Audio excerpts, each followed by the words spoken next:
तो आज summer slam night 1 के मेन इवेंट के अंदर हमने एक आइकॉनिक मूवमेंट देखा जहां पर एक बार फिर से सेथ रोलिंस ने हिस्ट्री को एक बार फिर से दोहराया जब उन्होंने कैश इन किया अपना money in the bank brief case CM Punk के ऊपर और एक बार फिर से हियर्स्ट ऑफ द सेंचुरी का मूवमेंट हमें देते हुए नजर आए। भाई साहब क्या कैश इन था, लेकिन सबसे बड़ा सवाल ये है कि भाई सेथ रोलिंस की जो कैश इन की जो रियल रीज़न है वो क्या है। सेथ रोलिंस जो भाई इंजर्ड हो गए थे वो वापस कैसे आ गए, क्योंकि मानना ये था कि जो सेथ रोलिंस है वो 5-6 महीने बाहर आने वाले हैं डब्ल्यूडब्ल्यूई से, और सीएम पंक के हारने की क्या वजह है इतनी इतनी ज़्यादा जल्दी, ये सारी चीज़ें डिस्कस करने वाले इस वीडियो के अंदर। सो वीडियो को तुम लोगों ने एंड तक लाजमी देखना है। So without wasting any time let's begin this video. तो वीडियो शुरू करने से पहले तुम लोगों को पता होगा कि अगर तुम लोगों से कई लोग मुझे जानते होंगे कि भाई मैं रैसल हमजा के ऊपर भी काम कर चुका हूं, लेकिन हाँ वो जो चैनल है वो बहुत ही ज़्यादा फ्रीज हो चुका है, तो इसलिए मैंने न्यू चैनल बनाया है रैसल हमजा शॉर्ट्स। तो भाई इस चैनल को तुम लोगों ने सब्सक्राइब कर देना है, और जैसे तुम लोगों ने मुझे उस चैनल के ऊपर रैसल हमजा के ऊपर सपोर्ट दिखाई थी, इसके ऊपर भी वैसे ही दिखा दो।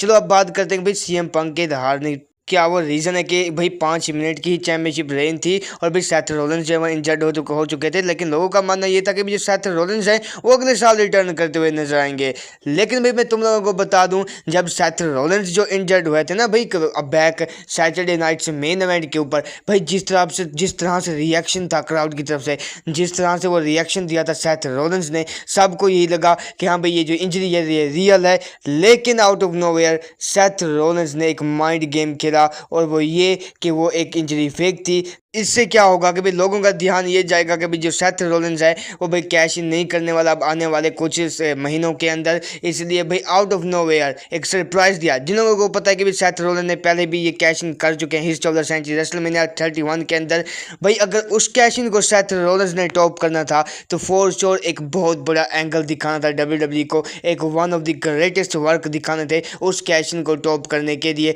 और वही चीज़ डब्ल्यूडब्ल्यूई ने की, एक भाई शानदार कैश इन। भाई मुझे लगता है मैंने जब से ये कैश इन देखा है ना, मुझे ऐसा लगता है कि one of the greatest cash in है डब्ल्यूडब्ल्यूई कंपनी के अंदर। हाँ भाई वो हार्स्ट ऑफ द सेंचुरी जो कि रेसलमेनिया 31 के अंदर था वो आइकॉनिक था, वो अनटचेबल है, लेकिन ये मूवमेंट भाई उससे कम नहीं है, क्योंकि भाई क्या मूवमेंट था आज। लेकिन अब बात करते हैं सीएम पंक के हारने की वजह भाई इतनी चैंपियनशिप रेन भाई क्यों हुई। तो देखो भाई सेथ रोलिंस ने ये चीज़ पहले कही थी कि भाई जब तक उनकी रगों में उनके जिस्म के अंदर से सांसें दौड़ रही हैं, सीएम पंक डब्ल्यूडब्ल्यूई कंपनी के अंदर कभी भी टॉप के ऊपर नहीं आ सकेंगे भाई। इसलिए डब्ल्यूडब्ल्यूई ने क्या किया कि भाई सेथ रोलिंस की इंजरी फेक दिखाई, इससे क्या होगा कि भाई सीएम पंक गुंथर का मैच हो जाएगा, सीएम पंक जीतेंगे, और भाई वो मूवमेंट जो है वो सेथ रोलिंस लेते हुए नजर आएंगे सीएम पंक से, क्योंकि सेथ रोलिंस ने ये चीज़ कही थी until the breath in my lungs CM Punk will never be world champion in WWE history. यानी कि उनका कहने का मतलब ये है कि जब तक मेरे गुर्दों मेरे फेफड़ों के अंदर भाई वो सांसें चल रही है